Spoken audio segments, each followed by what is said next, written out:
Okay. Yeah. Hey, everybody, welcome back to this episode of Think Business Live with Chris Paquette. He's the co-founder and CEO of a company called DeepIntent. What they do is they're a healthcare advertising technology company that simplifies and amplifies the way that marketers plan, activate, and measure their digital campaigns. And I wanted to have Chris on the show today because he is kind of a serial entrepreneur. He has been doing some great things. And so I want to kind of talk about really the mind of an entrepreneur. I want to talk about what it takes, 4 months ago versus today to start and build a company.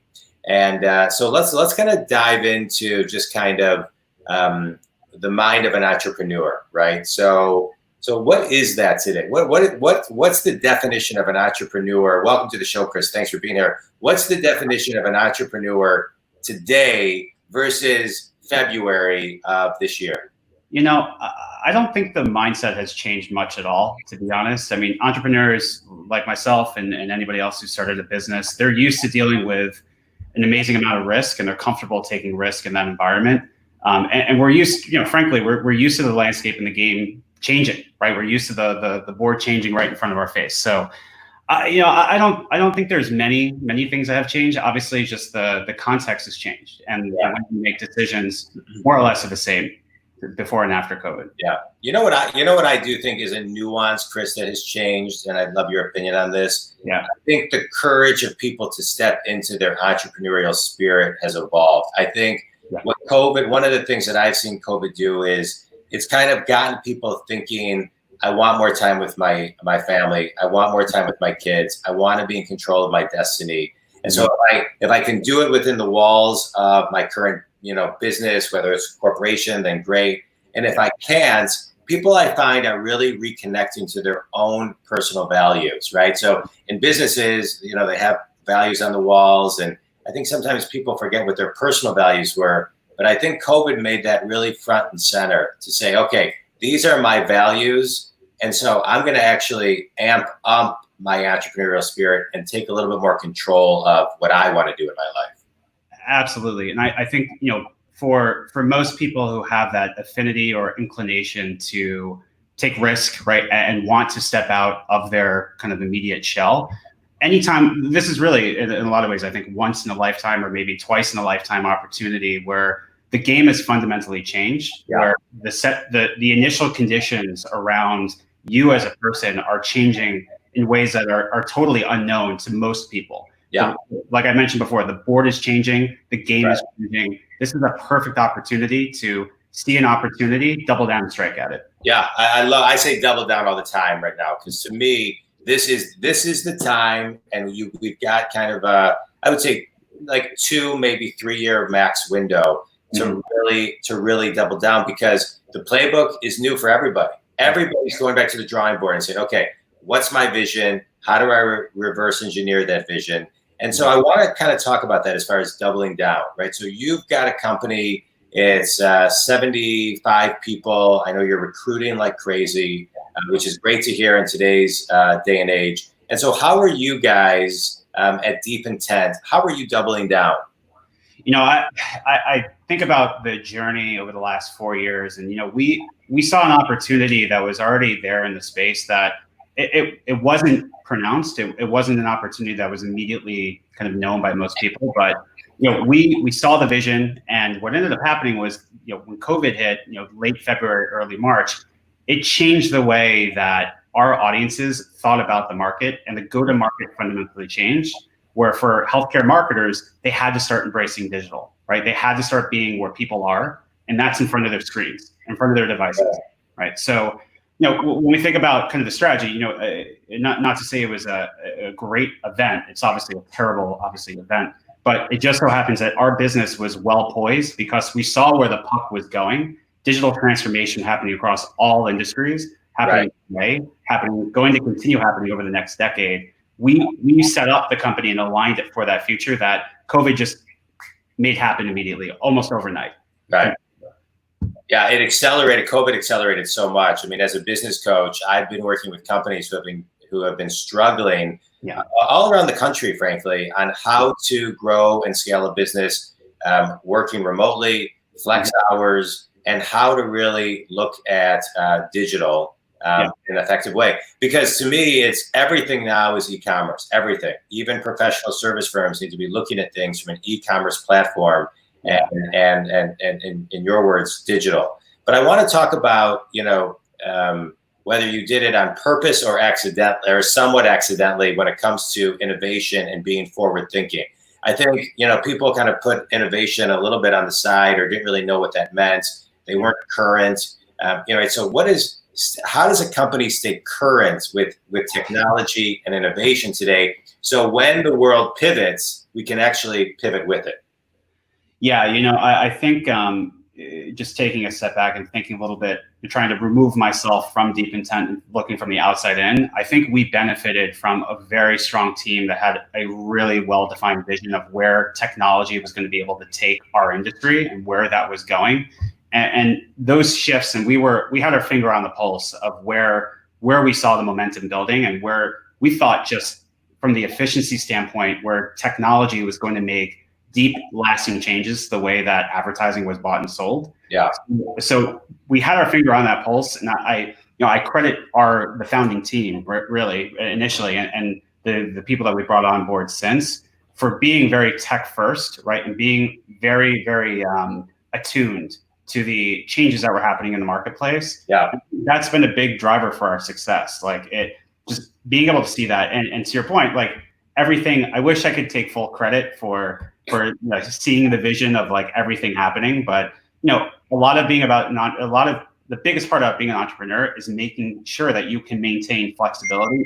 Right. You can adapt to different decisions as the context changes, right? As the road ahead of you changes from, there's a blocker now, a blocker today, there might not be a blocker tomorrow. You have to be malleable and flexible to continue driving the company forward. Yeah, no. I agree with that, and I want to kind of stick on this vision topic for a minute, because I think a lot of companies, and I see this happen, and I've been part of these meetings where they bring companies together or groups of people and say, let's create a vision statement. Well, a vision statement is great, but a company is more than just a vision statement, right?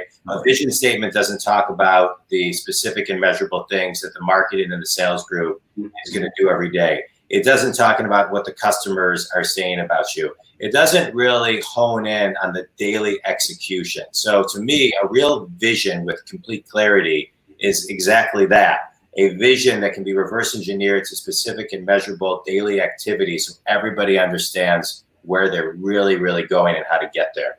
And so when you talk about having your finger on the pulse, which I love that, and having a well-defined vision, talk a little bit about that, because this is where I think a lot of companies get it wrong. They think they're there, but they're really 95% there. And that difference between 95 and 96 of getting it right can be millions and millions and hundreds of millions of dollars. Or bad investments and or a deal or a business that goes belly up and you can't figure out exactly why. Yeah, one thing I personally did when I was starting the company was not that I'm comfortable like being in the sales role, but I had to learn to get really comfortable talking to clients, right? And the most important place for a CEO or anybody who's starting a business can be is right there across the table, sitting face to face or virtually face to face, hearing what the pain points are from the client and really listening. In this time more than ever, we have to be able to listen and use our ears more than we're using our brains, right? In some senses. And or I should say the mouths, right? But we have to be able to process and really truly understand what our clients need. And that goes back into the flexibility aspect of it, because you can go into a certain a situation with a certain set of assumptions. And I think that as an entrepreneur, you have to have a certain set of assumptions before you start a business. Yeah. But those assumptions most often are wrong. And those most often are not 100%. Right. So by sitting across the table from the client, being flexible in your execution, you can fine tune the directions that your company is going and what you're investing in to build a better product that's going to resonate and hopefully drive profitable revenue. Right. It's interesting you talk about that, because assumptions are assumed, right? Yeah. And so and so it's worth talking about. So a lot of times companies are forecasting, projecting based on certain indicators of the moment, and they make assumptions, and then some leaders like yourself make decisions, or some get stuck and deliberate and can't make a decision. And so, how do you kind of take a current assumption set and actually make a decision, knowing that that decision could have a shelf life of 24 hours? I mean, every assumption that was made March 10th by March 14th was wrong. Not every, but many.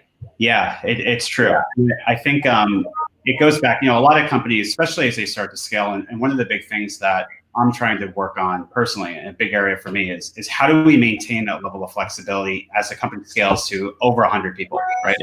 Being able to do those on the moment, quick pivots of a strategy to make sure that you can really fit and take the company in the direction it needs to go. That's what I'm really focusing on. I mean, if you take a step back and you think about, creating a business plan, right? And you need to gather a ton of market research. You need to talk to the clients.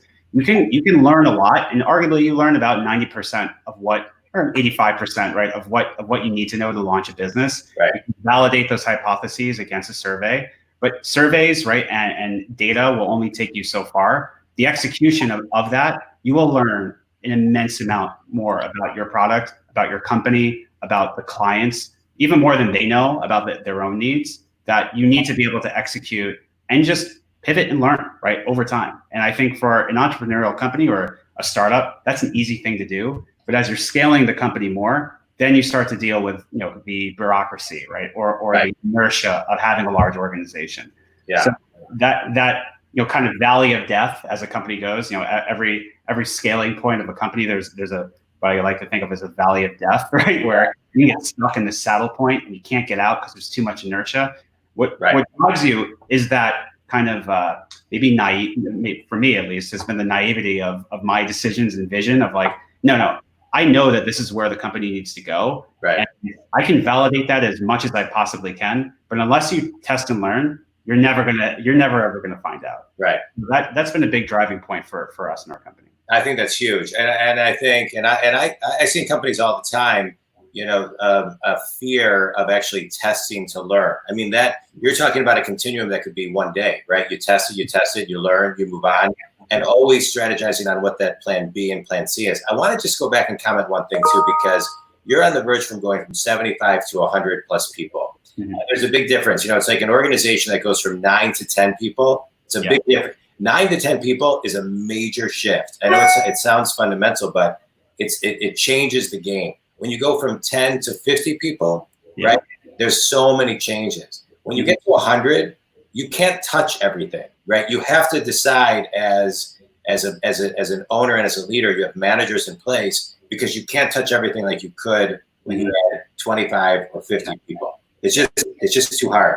And so as you grow your business and as you scale your business, how, as a leader, what have you done to put the proper channels in place so you can have those managers that live out the vision, and they're the people, sink or swim. Bad managers, sinking company. Sinking company. 100%. Yeah. It comes down to people and process, right? Yeah.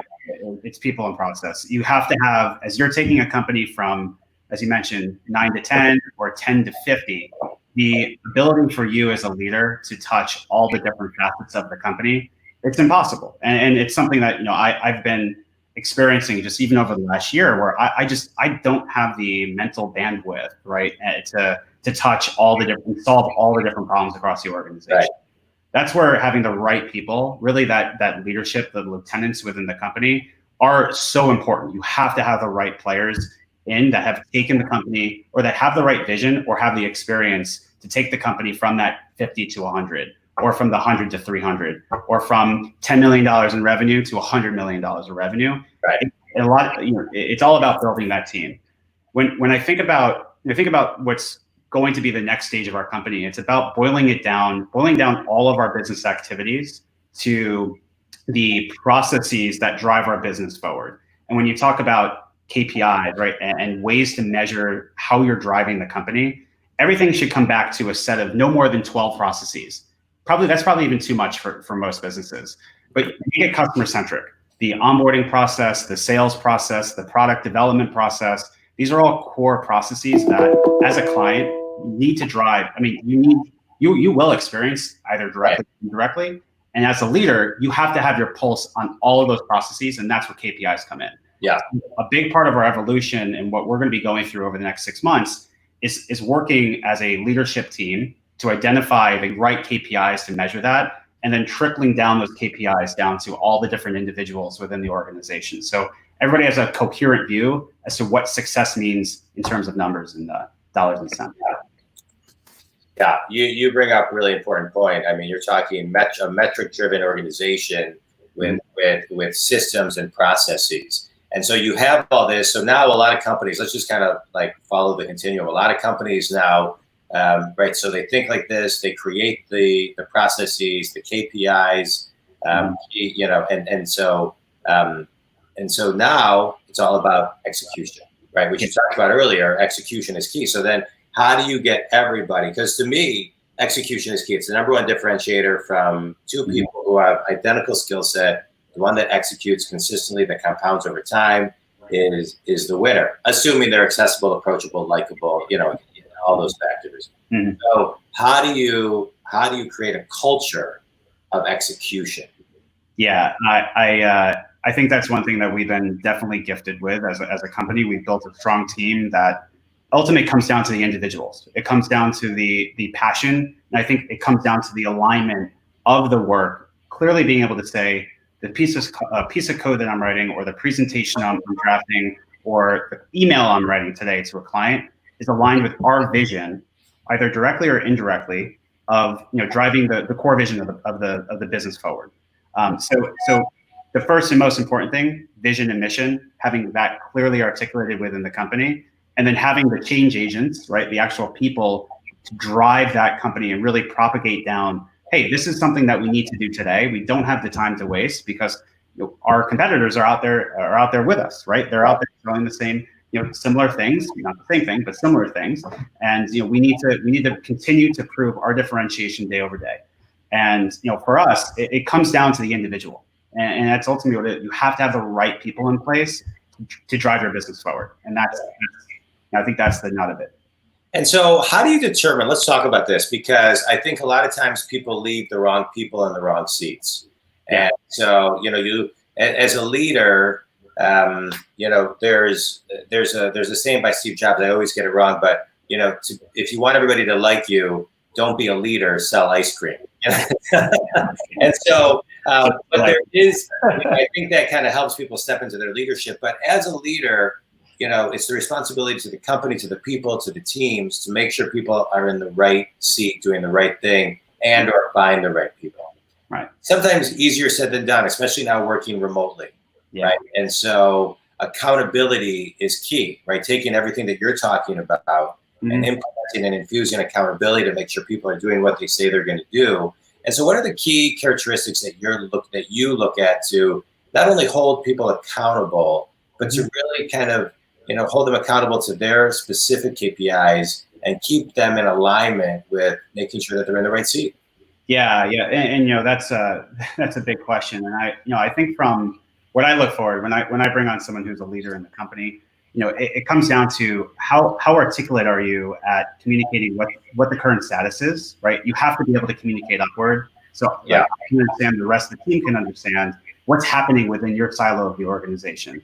And rarely do we exist just in one silo. There's cross communication. So the first thing I look for is the ability to communicate up, and also take initiative to drive the business forward and solve the problems within their sphere of accountability.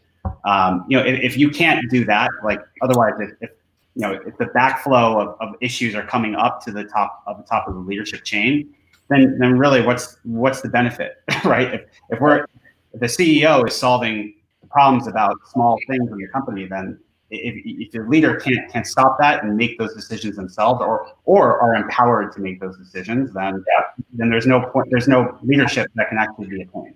Yeah. So I'm a huge proponent of empowering the people around me to make their own decisions and use their best judgment. And again, for the same reason that we mentioned before, it's impossible for me to make every decision. So there's a level of trust that I have to have within the leadership team to make the right decisions and do it almost like individually, right? With a minimal or low touch impact. It comes down to how well are they aligned with the vision, and how well can they even anticipate what the right answer is, right? And that's where the vision and mission statements come in to help guide that in a kind of asynchronous environment that we work in today. Yeah, no, I love what you're talking about. I see a lot of times people get promoted to be a manager because they were good at their job, but they can't necessarily manage people. Yeah. And to me, an ideal manager is somebody who can influence, inspire, is accessible, is approachable. Yeah. And like you said, I just want to echo, in alignment with the vision of the company, and can really execute on not only their effective communication as a leader, but also just what's in the best interest of the individual and the company. And it's a cultural alignment too, right? Like we have a culture of moving fast at the company, and it has benefits and it has negatives to it, right? There's pros and cons to that culture, but at the end of the day, this is who we are, right? And if you're part of that, and you're embracing the way it is, and and you can embrace that culture, and you can step in and make those changes and drive that company forward in alignment with the culture, then you'll succeed, right? And I think that's key. Let's talk about how you're growing a remote culture, right? So because you're talking, you got about 75 people now, you're growing to 100. We're in a remote world right now, and it seems like it's going to be that way, kind of up and down for a little bit of time. And so how are you growing your business remotely? Yeah, I mean, right. So we've done I think we've been blessed in a lot of ways, because the business itself has been growing even within the pandemic. I think the one thing I've been attuned to is the overworking, right? The exhaustion that can come with that when you're just sitting in your house or sitting in your apartment day in, day over, and you are slaving away, right? Getting the stuff done that needs to get done.